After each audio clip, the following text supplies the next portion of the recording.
Good afternoon, everybody. I hope everyone's doing fantastic. It's a beautiful day today in New York City. We finally have our second 70-degree day in a row. Weather's getting nice. And guess what? It's going to be time to hit the beaches soon. I certainly hope everyone's ready. During the cold months, you guys should have been pounding it out, should have been working hard, eating right, staying healthy, trying to get that beach bod. You don't want to kill yourself just so you can have a beach body to go to the beach. You want to overall just be healthy. You know, this should be an all year round thing. And here are some of my tips that I use to stay healthy year round. You know, before we get started, you know, things that I do that work for me might not work for some people. Not everybody's the same. Some people are 6 feet tall, some people are 5 feet tall. Some men have hair in their 50s. Some of the success that I have might be experienced in a greater degree or a lesser degree with other people. But one thing for sure is, it does work for everybody in some capacity. Right now, I have about 10% body fat, maintain that year round. It's not like I'm doing anything extraordinary to maintain this body fat. It's just a change of lifestyle that I have. You know, and there's a saying that goes, you know, I can eat whatever I want, whenever I want, however I want. The trick is changing what I want. You know, at one point, I really didn't pay too much attention to what I ate. Didn't really exercise at some point. And yeah, the aha moment for me was when my doctor told me that I'm pre-diabetic and I am fat. I was like 42 years old. So that was like, no, time for me to stop. Ever since then, I definitely watched what I ate and, you know, just started doing moderate exercise. But the biggest impact that I did to have drastic changes was cutting out sugar.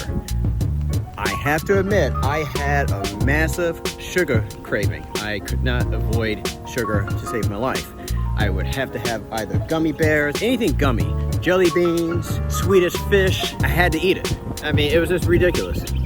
By cutting out sugar, I would say that had the biggest impact on my overall health. I lost a lot of weight. I was no longer pre-diabetic and I felt better. My cholesterol level went back down to normal. I mean, guys, I'm telling you, I was a walking time bomb. So one of the things I needed to do is to maintain the fact that I'm avoiding gummies and anything sweet and crappy. You know, I needed to figure out how to kill the cravings, because it was the cravings that brought me to Duane Reade to buy these Twizzlers. You know, it wasn't the fact that I was hungry. I had some serious cravings, and I know cravings are a killer for anyone who's on a diet. No matter what, you know you shouldn't be eating those potato chips, but you got the cravings and you're gonna eat them. So I knew in order for me to be successful, I needed to figure out how to cut these sugar cravings. First of all, I wasn't hungry.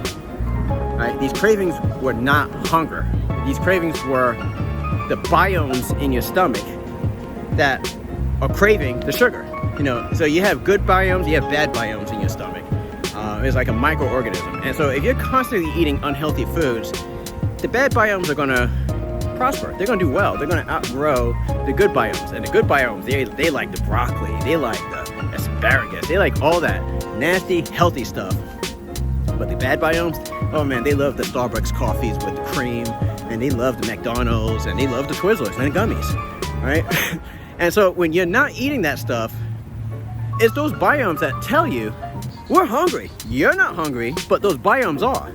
And when you haven't eaten in a while, the junk, and those biomes are hungry, it's like they're saying, what the hell? Pops, when's dinner? Send some ice cream our way, bro. You need to eliminate that. And so one thing I did to fix that was take a prebiotic. And the prebiotic, from what I found and what I experienced, actually feed the good biomes nutrition so that they can grow and prosper and outgrow those bad biomes. See, the bad biomes, they don't like the prebiotics food, right? And so they die off, and then therefore you get balance in your gut. So if you guys want to diet and start being healthy, you know, let's take that back. We're not dieting. We just want to be healthy. It's a change of lifestyle. Let's not say we're going to diet. Let's just say we're going to start being healthy. If you guys want to start being healthy, change biomes in your stomach. You need gut health. Without the gut health, it's going to be tough to be healthy. After clearing that hurdle, I took it a step further and I looked at what was in foods that I ate. And I realized a lot of the food that you eat is not really food. We already know the gummy bears is not food, but let's say Doritos, anything that's boxed that can sit on a shelf forever. I mean, there's a lot of stuff that they say is food, but it's actually out there contributing to weight gain. It's actually out there contributing to diseases. Yes, you can eat it and digest it. It doesn't mean that it's food. And if you think about the definition of food, anything nutritious that your body needs to sustain life. See, the key word is nutritious. In order for these companies to make food taste good and make you buy it, they put a bunch of junk into it and they strip out a lot of the nutritional value in order for you to really crave it. Anything that was processed, I try to avoid. You know, I try to eat fresh foods, try to eat apples, kale. I have a kale smoothie in the morning. Getting an understanding of what is food and what is not food is paramount. Okay, not only will you gain weight from eating stuff that's not healthy, you're actually doing damage to your body. If you eat stuff that's not really food, but just man-made chemical stuff that's been added to food, your body is not going to know how to handle it. And what they do is your body goes into stress mode. If you watch my previous videos, if you don't check it out, it explains how your body reacts to stress. You know, you hear the story about people being afraid of clowns, you know, for whatever reason, they just can't stand clowns. Well, hey, this is the only clown that I'm afraid of. Okay, remind me to never go to this man's house for food. Next thing you have to watch and monitor is how food is prepared. You know, if you look at some of these ingredients, they'll tell you zero trans fat. Like, congratulations, it doesn't have any trans fat. We all know trans fat's bad, but why would they tell us it's zero trans fat? Should it be outlawed? Well, I don't know if you all know this, but as long as there's less than, I believe, 1% of trans fat in food, or less than half of 1% of trans fat in foods, manufacturers could label it as zero. They could round down and say zero trans fats. Okay, I don't know if you know that, but yes, when they say zero trans fat, they're lying because there's a trace of trans fats. And you know, trans fats are the worst type of food that you can eat. Anything that says partially hydrogenated, that's another way of saying trans fats, okay? So be aware of that. Also be aware of food that they say artificial flavors and artificial colors. You know, that's just basically a black box that nobody knows what's in those artificial flavors and colors, because that's all they tell you. Artificial flavors, artificial colors.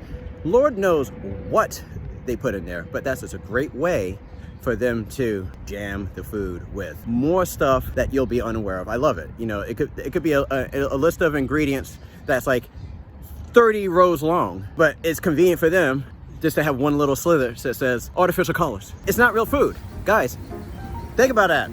It's artificial. It's not real. All right? Don't put that in your body. Stop it now. And I promise you, overall, you'll wind up being healthier. And yes, you can have an ice cream cone today and you'll be just fine tomorrow. But year after year after year, day after day after day of it accumulating in your body, it's going to have an impact. Your body can only withstand so much for so long until it can't. Oils. Be careful with the oils. You know, a lot of people like to cook with vegetable oil. You know, the misnomer there is, oh, it's oils from vegetables, so it has to be healthier. But, you know, I mean, they're not using, I don't know where they use that name vegetable, because they're not using vegetables to make the oil.